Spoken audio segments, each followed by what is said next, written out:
Halo sahabat YouTuber, kembali lagi dengan channel Humble Hiker. Saat ini kami sedang berada di jembatan Lubuk Jambi, Kabupaten Kuantan Senggigi, Provinsi Riau.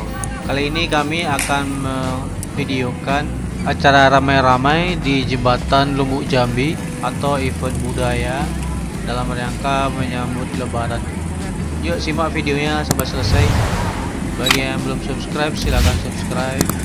Mudah-mudahan kami tetap bisa eksis, upload video-video terbaru, lokasi terbaru, dan juga informasi-informasi mengenai tempat-tempat wisata.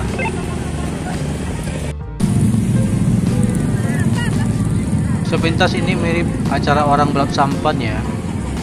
Nah, masalahnya kalau untuk balap sampan atau pacu jalur, sungainya bukan di sini, tapi memakai sungai yang ada di pusat kota Taluk Kuantan. Oke lah, apapun acaranya, yang penting warga tetap bisa terhibur.